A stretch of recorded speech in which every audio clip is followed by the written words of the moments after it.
Hey, what's up, everybody? I'm Scott. I'm Shatay, and we're the Hazes. Welcome to the Love Haze podcast, where we believe that healing and wholeness are not just destinations. That's right, y'all. We believe they're a journey. And here on the Love Haze, we talk about how to navigate through it. Today, we want to talk about grown folks being able to use their words. Please use your words, grown people. This is one of Shatay's favorite sayings, telling grown folks to use their words. And she's right. A lot of folks are out here thinking that they're choosing peace when really they're choosing avoidance. And we want to talk a little bit about how to navigate through that, what's best with choosing avoidance over choosing peace, and how maybe that's not the right thing for us, because a lot of times it breeds resentment in the end. So we're going to get right into it. Welcome to our Black Love journey. Let's talk about it. Let's go. All right. So, Mrs. Hayes, where did this subject matter come from? For the record, y'all, I tell everybody to use their words. I say it to our dogs, the family dog. I say it to children, babies. I'll say it to everybody. Everybody needs to use their words. You know, things come up in our work life, in our personal lives. And you and I were talking about this recently. And I was like, it just felt like a trend of people choosing not to use the words to say the actual thing. And that, I guess, keeps a certain level of peace. But I think there's a whole other thing, a bunch of stuff going on around that. I prefer to I can't dance around the elephant in the room. That's just not comfortable for me, because I'm just going to be focused on the elephant. And so my preference is to clear the air. But what we were talking about recently is like me feeling like me being the person who likes to clear the air and have a difficult conversation, or it doesn't even have to be difficult, but just say how I'm feeling or set the boundary. Right. I end up feeling like the bad person because everybody else decides to choose avoidance, and it comes off as choosing peace, right? It has the appearance of choosing peace, but it leaves room for the stories we tell ourselves. It leaves room for resentment, as you said. It leaves room for misunderstanding and miscommunication. I prefer to just say it. So I thought it'd be a really great conversation for us to unpack together. And you mentioned some things in the course of us kind of discussing this on our own that I thought we should share widely. And you basically told me about, for the first time, this word avoidant. I didn't even know that was a thing. Right. So what does it mean to be avoidant? And what is it? How do you feel about it? So avoidant is really just like you said, really just choosing not to have involvement, or choosing not to engage with anything that feels uncomfortable. Yeah. In terms of the work that I do, a lot of the times when I am dealing with my veterans in particular, a lot of them who are avoidant, like they base their whole ability to be able to stay free of substances on never having to come in contact with those things that are uncomfortable for them. So a lot of their recovery plans are around like, I'm going to avoid people, places, and things. And then they'll get out of the program on a Thursday and see a chick they used to talk to on MARTA, and they're high by 7:00 the next day. Yeah. Because it can't be that we choose to only avoid those things that are uncomfortable. Yeah. It has to be that we have a plan for what's going to happen when we come in contact with those things that, are uncomfortable for us. And avoidance is just not a good plan for anybody, because you're going to run into those things that make you uncomfortable. So you have to have a plan, for what you're going to do when you actually come up against those. How do you feel about it, though? Do you feel like there are some instances where it could be beneficial, or just across the board, you're like, it's just not best to avoid? You know me. I always have a both and kind of answer. Yeah. There are some times when we, try to avoid things that make us uncomfortable, and those are in the realms for me of like dietary kind of things and that kind of stuff. Of course, I know that there are things like carbs that I need to avoid and those types of things, but I don't think that it holds true for a relationship.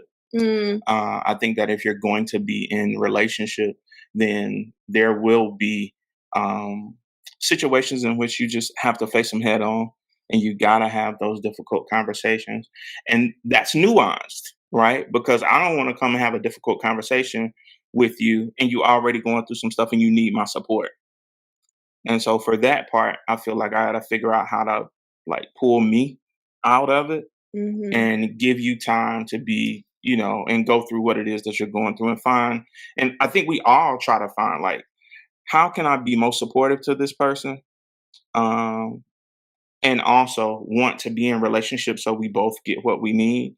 And there are situations where you need to avoid having a difficult conversation that is just about you and how you're feeling in the moment and choose that person. And more often than not, I think a lot of us end up erring towards like, I don't want to have this difficult conversation. I just want my friend, or I just want the relationship. I don't want to I do don't that. know. I feel differently. I'm processing through it. I hear what you're saying. Hmm. It feels like, I mean, I wonder, does it have to be that deep? Like, I'm going to choose this friendship. It doesn't feel like it's that deep. That's what I'll say. Hmm. When I've experienced it in my personal life, it doesn't feel like, even if that's a person's intention, it doesn't feel like I'm going to choose this person and what they're going through in this relationship over saying a thing. It feels like I just don't want to say the thing because it would be an awkward conversation to have. It feels like our generation, especially with social media, and you can just DM and people have keyboard courage, is more difficult for people to actually just say how they're feeling Hmm. unless they are going off. Now, people will hold all these pebbles Yeah, because they I didn't say agree. this time, Hmm. they didn't say this time, and then all of a sudden by the fifth, sixth, seventh time of something happening and them not saying anything, then they go off They on you. blow up. And and Hmm. and then they'll feel justified, like, well, I kept my mouth long enough, and so now I'm just Hmm. gonna. And I'm saying, how come we can't just be in practice of having a conversation? It doesn't have to be difficult. And this is what my therapist actually shared with me recently. Like, it doesn't have to be a tough conversation, but it's just saying how you feel and what you need in the relationship. And how come there aren't enough examples or people around us just doing that? You know what I mean? Like, actually, this doesn't work for me. I prefer something else. And then why do we have to fall out, or why does it have to be awkward because you said this don't work for me, this is what I need, or and vice versa? You know? Hmm. I mean, I get it. I think that's the difficult thing about relationships, though. Like, I don't think for me, I haven't always known how to get what I needed in friendship in relationship. Yeah. I always showed up and tried to be like everything for the person and was glad that the person chose me to be in relationship with, and what can I do to maintain this friendship. So, and especially with the line of work that I do, I had so many friendships where people would call and just be like Yeah. dumping, dumping, dumping, Mhm. dumping, and I Mhm. got so used to being that for people. And then when I started drawing boundaries, because it's really what it comes down to, like having boundaries and having things that you need in relationship too, um it may lead to like some not only difficult conversations, but just deciding that maybe you don't want to have as much contact with the person anymore. And for a while, that was really difficult Yeah. for me to do. This idea of like, if I can't be to this person when I've always been, and then they may not choose to be in a relationship with me anymore. So I kept being avoidant for a really long time because I didn't want to deal with that part of it. And I would rather just die to what it is that I needed than have that difficult conversation. Yeah, I mean, that does happen a lot in your life. People call you, like, trying to have a conversation because you're an amazing listener and an exceptional processor. You can reflect something back to someone and help them see it in a new way or better way or healthy way, which obviously is what you do for a profession. Hmm. But also, y'all get your own therapist because my husband ain't everybody therapist. My wife. So I can understand why someone would want to come and share that with you. But for the rest of us who Hmm. are just out here, like, if you're in a relationship with someone long enough, you're not going to agree 100% of the time. You've No. been friends with folks for years and years. Like, there's going to be a difference of opinion, and Hmm. that's okay. And my aim, I guess, with this conversation is like, how can we normalize just having conversations where we don't agree on a matter? And that doesn't mean that we've fallen out. That doesn't mean there's something wrong with the relationship. It doesn't mean that, everybody's changed. It just means, like, no, we're different people. We have different perspectives. And on this issue, you feel one way and I feel another. I'm gonna feel how I feel. You feel, and we act accordingly. And then that doesn't mean that the relationship is over. And I just don't know that that's normalized. I think we are in the process of actually normalizing that though. Yeah. And for me, in the friendships that I have now, and the friendships that I continue to develop, it is about setting the tone for how I operate in relationship, Hmm. and that's something I've had to grow to do. So for a long time, I know that the lifestyle that I had with what we just talked about, that wasn't sustainable for me. Yeah. I ended up always feeling exhausted. I always feeling like pulled in different directions, finding myself like declining calls with certain people rather than having a conversation. Because they were just gonna And dump. They because weren't they were gonna just gonna give dump. anything to you. They were gonna pour into you. Correct. And so then I'm not talking to this person. Having all the conversations in therapy or whatever, or even before I got to therapy, not having those conversations and just feeling sad, Hmm. about like not getting what I needed in relationship. So now it's just like I've decided to walk into my own authority and walk into my own healing and what Hmm. it takes for me to be in relationship and start setting the tone for what I expect in friendship and in relationship. Like this is what's important to me. I also want to hear your values and see if there is alignment there. Hmm. Because if there is alignment, then we can be in relationship. Hmm. And if there's not alignment, I think that's okay. Hmm. Like we can be cool, like, but I don't want to continue to like try to cultivate on my own. I don't want to cultivate any relationship singularly. Yeah. Like I want partnership and doing that in all things. And if we both are going to fertilize here and water here and nurture here, then I think that we can be in relationship. And if that's not your groove, that's fine with me. But Yeah. that's what we're doing over here. Yeah. Yeah. Because I don't want to have to avoid. I don't want to have to like. I don't want to be choosing your peace and not mine. Hmm. That's something totally different for me. I don't want to do that. So. Yeah. And I have a lot of practice doing that. Mhm. So this kind of brings us to the question of like communication styles, Yeah. because I definitely want to have that part of the conversation, right? Because everybody's just not the same. Hmm. So just like everybody's not for you, I think there's something to be said for understanding people's communication styles. To me, it's the same thing as being in a relationship with somebody and having to learn what their love language is. Hmm. So, in order to cultivate relationship, in order to nurture relationship, I think there's investment that's needed from both sides, and figuring out what your communication style is and being able to honor that for both people. Hmm. So, what do you think about communication styles and its importance, and what's yours also? My communication style is words. Like, Okay. just use them. Okay. And I'm what I mean by that is you don't. It doesn't have to be verbal. You Mhm. can write it out. You can text it out. Put a message in a bottle. Like whatever feels most comfortable to you. Mhm. I'm open to how it works best for you as long as you're using them. What doesn't work for me is no communication at all, Okay. dancing around something, um silent treatment. Now, I will say, I'm going to be honest, we shut down. Like when Yeah. if we feel away enough, you and I will both shut down.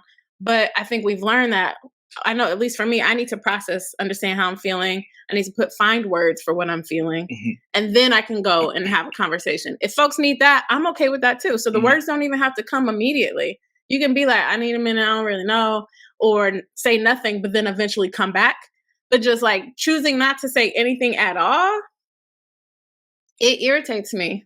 But those are words, though. I mean, even if it's not the words to address the conversation, it's having enough consideration to be like, you know what, I really don't have the answer right now, but can we circle back?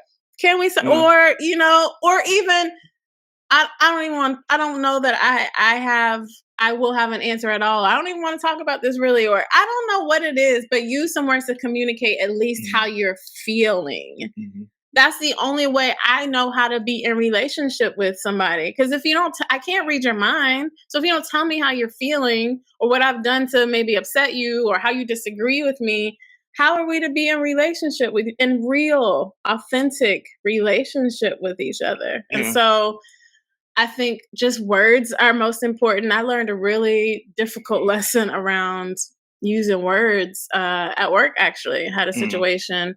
I think this was 2020, that forever taught me the importance of just being direct, irregardless. I was reading this, reading this leadership book called Radical Candor back then.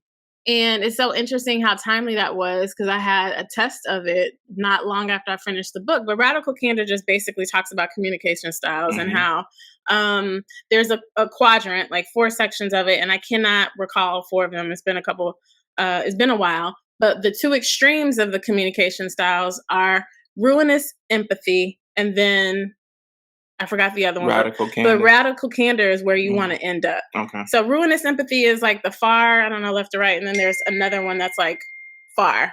So ruinous empathy means you avoid saying what needs to be said so that you don't hurt the other person's feeling. You like feelings. You empathize so much with how it might impact them that you just avoid saying the thing altogether. Then there's this other extreme where you say anything regardless of how people feel. Right. You hurt everybody's feelings. I should have looked it up before we had this conversation, but I'll find it and share. So you don't want to be that far either. You don't want to like choose other people's feelings over your own, which I've been prone to do my entire life. And you also don't want to just choose your own feelings at the expense of other people's. Right. So the middle ground is radical candor. So I have this thing at work where, you know, honestly, I'm a leader and I have to give feedback, and I didn't give it timely enough. And so I kind of danced around it and said different things and redirected the work without saying, hey, how you're performing is problematic. You know, I did say, hey, you know, I'm kind of concerned about, you know, I don't want to have to micromanage, but I'm concerned about you showing up. But I didn't say what you're doing is problematic. You need to find a solution to it. So when review time came up and I had to assign like, actually, you know, you haven't been performing well, for some reason they received it as if it had come out of nowhere. Yeah. And then it spiraled into this whole huge mess of a thing, and it didn't have to. Yeah. And so my learning from that was like, just always say the thing immediately. Yeah. Like, and in the moment, hey, this is a problem. This is where I think this is how it's going to impact you, me, the work, everybody. What can we do to get us back on track? You know, what's preventing you from performing the way you need to? How can I better support you to get to a place where you need to be? So at least we know that there is actually an issue we need to address. I have not found out how to translate that into real life just yet, but I'm working on it. But yeah, so in terms of communication, I think it's just best to just say it. It just saves, in my experience, it saves a whole lot of stuff on the other side of that. But what about you? I think that I've always probably erred on the side of not saying the thing, because who I am as a person, like I think the part of me that leans more towards grace and believing that people are inherently good, I consider whether or not like people grew up in environments where words were used and how long they had an opportunity to be themselves. And I think that probably leads me down a path to, you know, ruinous empathy. But I have to just pull back, you know, from that. It's difficult for me to do. But I'm always considering people. And it can often lead to like the blow up at the end. I'm finding my way through it, but I still lean towards trying to figure out how to have grace for people and being more about how can I show up the best way I can in this place and help them along the way, and coming more towards, you know, the middle, and learning to say the thing and tell people how to love me. And that's the thing. Having grace for people doesn't mean allowing them to get away with whatever. Like in this example that I just used with work, it actually would have benefited the person more for me to be direct earlier on, so they could have course corrected by the time we got to reviews. In real life, I'm gonna just be plain with y'all and tell y'all what I'm talking about in therapy. It's like, no, you get to give people, our therapist says to me, you get to give people the keys to success of being in relationship with you. So being honest sets the other person up for success. Like, actually, this is what it takes to love me. The other part of that, in that I have to work through, is just kind of I'm a performer, but in some way, like performing for the approval of other people. And in one Mm-hmm. of our most recent sessions, she asked me, like, what do you think will happen if you're just honest with people? Like, what do you think's Mm-hmm. going to happen? And then she related back to like, that probably has to do with like abandonment issues Mm-hmm. or whatever it is that you're going through can tie back to that. And like, you have to learn how to choose yourself. And I think I don't know if I've said this to y'all on the podcast, but I know we've talked about it. And she said to me, you always setting the table for everybody else and you don't even pull up a seat for yourself. Mm-hmm. And that sat with me like, that's so real. So what Yeah. does it look like for me to pull up a seat for myself to this situation? What do I need to say to you with grace and kindness and love Mm-hmm. that this is what I need. This is, so there has to be some balance of giving grace for the other person, but also not losing that grace for yourself, Mm-hmm. you know? Yeah, it is. And a part of the conversation that we had too was like this idea of losing friends, Yeah. you know, and, a good friend of mine, one of my pro fights, shout out to Big Ted, who told me something that always stuck with me. He said, you ain't never lost a friend. A person that is your friend who's in relationship with you, if they are your friend, they will choose a way to navigate that space with you. Mm, They will choose a way to show up and for you both to be in have a mutual understanding yeah. about what it takes to maintain this relationship and this friendship. Yeah. And I think that I know I have some stuck places around relationships that have um, dissolved and friendships that have ended when I came to the table and said what it is that I needed. Same. And the person said, I don't want to do that. Yeah. I haven't had to show up in this space like this. I know you for being like the place where I can come and dump. I know you for always being this person who had this ruinous empathy. I know you for always being consistent. And people give you that kind of positive feedback when they want to be shitty in relationship. You're so consistent. You're always there for me. All those things that there was a part of me that desired to be those things, but I also wanted it from people. So Yeah. I showed up in relationship because it kind of fed some sick desire of mine to be like wanting and need it for people. But also when I showed up and say I need something in a relationship, people were like, I don't want to do that with you. And so there was a part of me that operated from the standpoint of I don't want to lose another friendship Yeah. by saying Same. that I need something, Same. right? And so I just this idea and having a therapist helped me sort through the idea that I ain't never lost a friend. Yeah. The people who want to be in my life, they are here. And they find ways to show up and meet me and check on me and say that, I want to be the kind of friend that you've been to me Yeah. and that type of thing. We talk about communication styles, we talk about love languages, and we talk about, hey, I noticed I haven't heard from you in a while, or I saw that this thing happened to you, or that you and your wife are going through this thing. Hey, what's going on? How Yeah. are you? What do you That type of need? thing. What do you need? Yeah. Or Right, I love you. right, Just letting you know I'm here, right. and we And might not even talk every day, but it's like, hey, I'm thinking about y'all. Love yeah. y'all. How you feeling? And I mean, even for me, I know about me that it's difficult for me to have. I don't know the words to say when somebody loses someone important in their lives, Mhm. but I might hit them with a call and just be like, "Hey, man, I never really know what to say." When somebody loses a loved one, but I want you to know I'm here.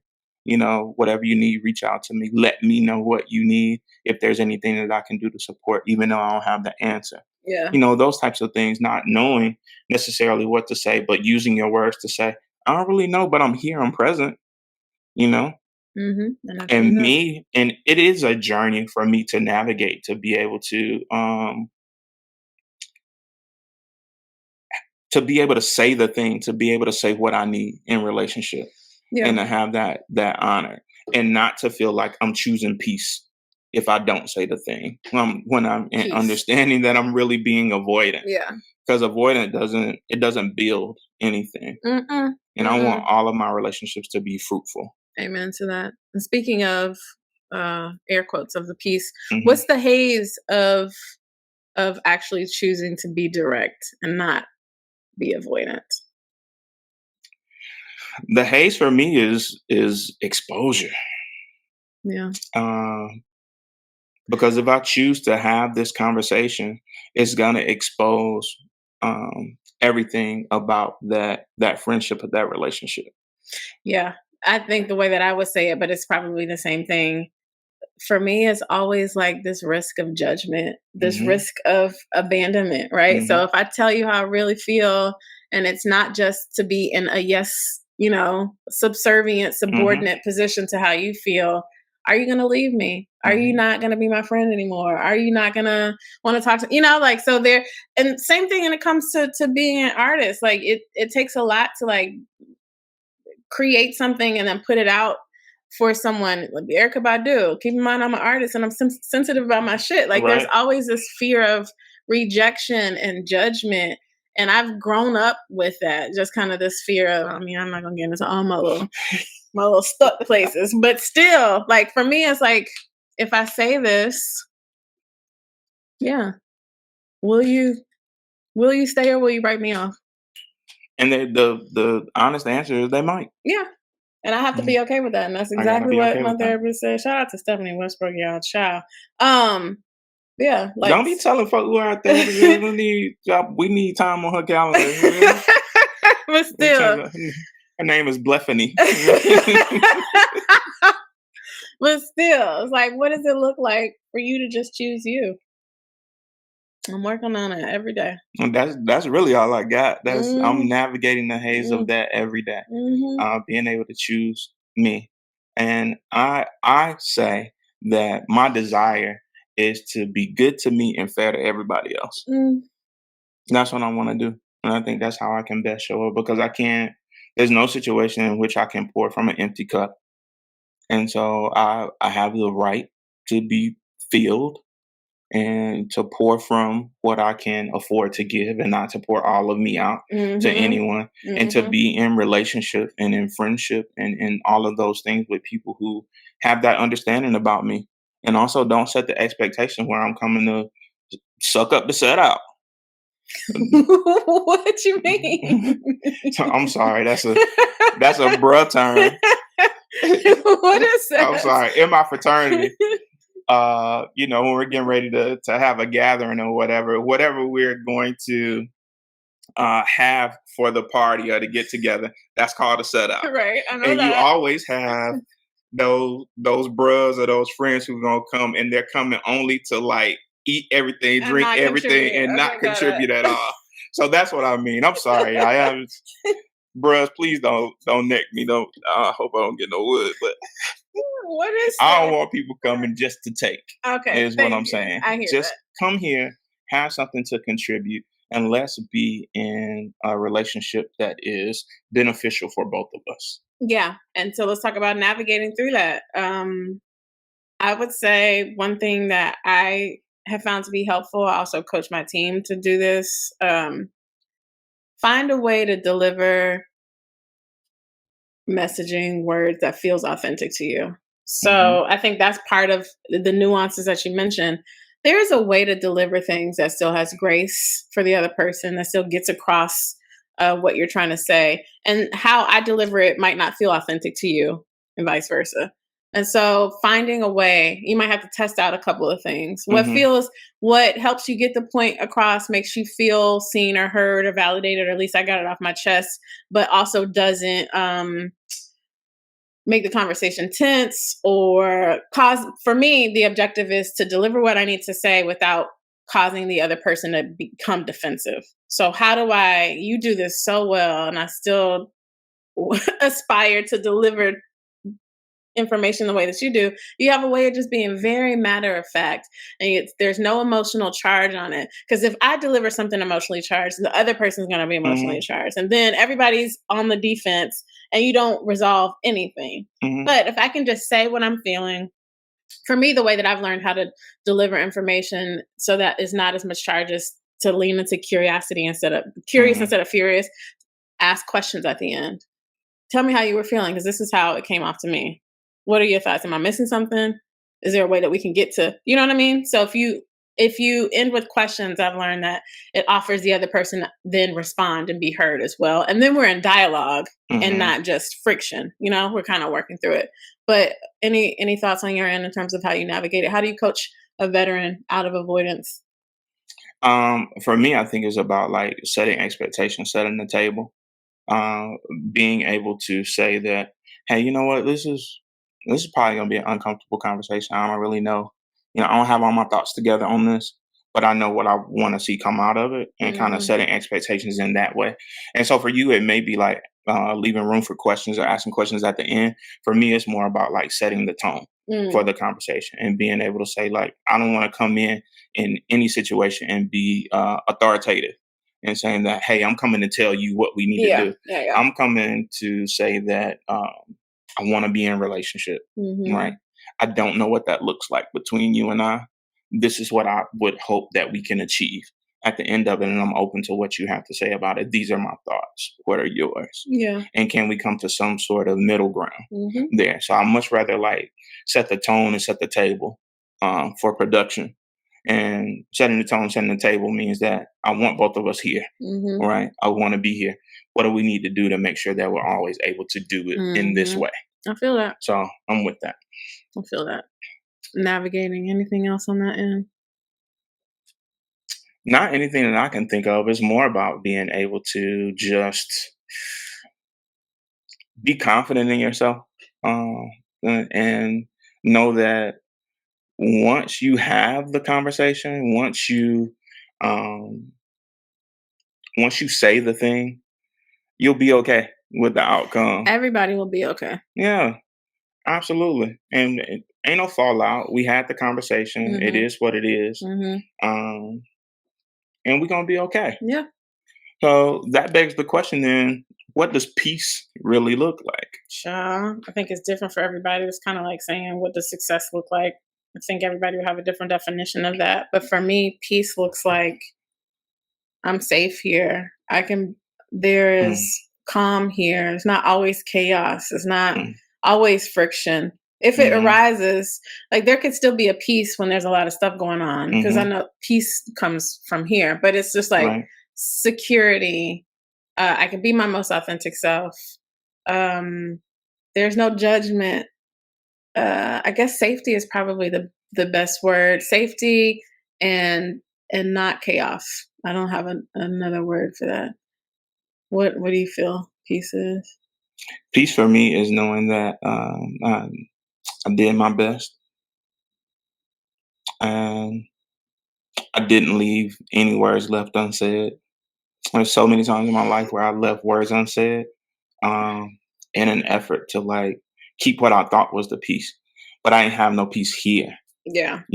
I chose like everybody else's peace and what I thought would like keep us in relationship, and it did. It kept us in relationship, but the relationship was ass for me. Mhm. So and then so if we're just here, um, and I don't have no peace, and I don't have any happiness here, then what we doing? What are we doing? And that's a good point. Bringing it back to what you said, it leads to resentment. So we both avoid tough conversations. I'm saying as a for example, in a conversation, something comes up, we have a differing points of view. Instead of voicing it, we let it go, right? And we're Mm, fine, so we can go on shooting the breeze and have a small talk about little things until the next thing comes up and we do the same right. thing. Then all of a sudden we've got these pebbles of Mm-hmm. resentment, and then all of a sudden it's just like we're not friends no more because we just grew apart. Mm-hmm. And do we always have to grow apart? No. Or if we were just honest about where we were, could we save more relationships? If we were honest, I think we could save more relationships, but not only save the relationship, I believe that, you are joined with people in order for you to be able to build, Yeah. right? And to build, it requires that you like sometimes like clear things Mhm. and pull things out that are no longer useful, and that is a whole different conversation about, the difference between, you know, um, being an owner, and being a person who's able to go out and clear out the things that need to be cleared out and being able to do the work of building. I don't want to be stagnant in any relationship either. You always talk about things being fruitful.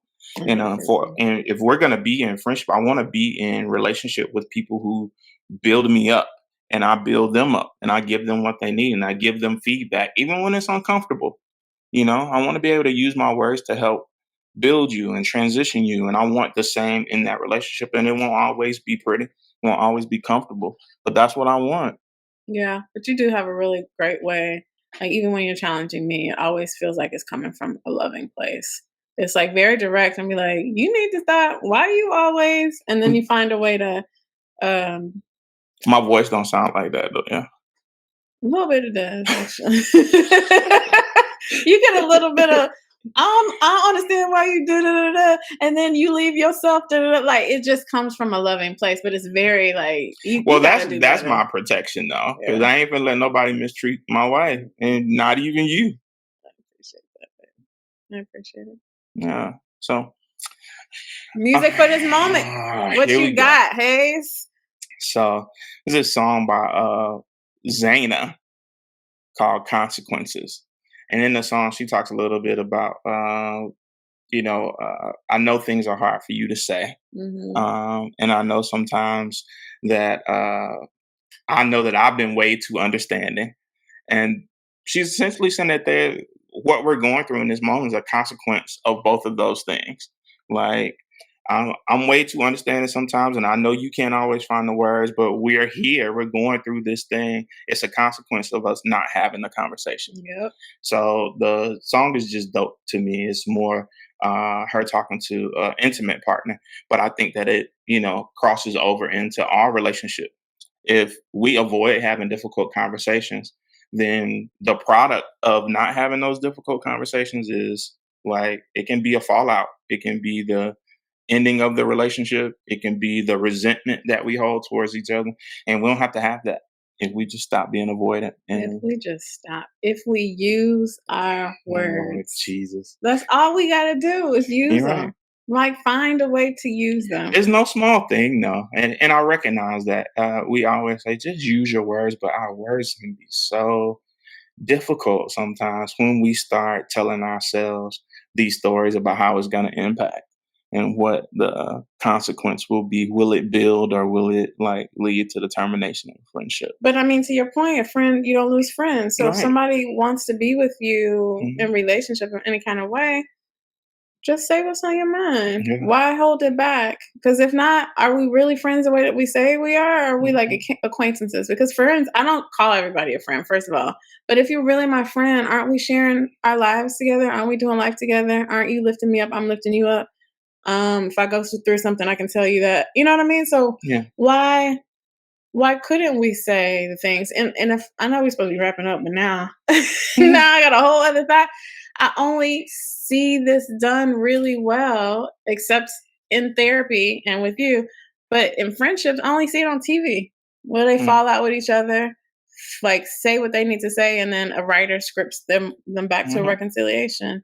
And I don't know what's if it's just because of the folks I'm around, or I don't know some people will go off on each other and then not ever really talk about it and be fine and get back together and they just move on. Mhm. That doesn't work for me either. Like, Mhm.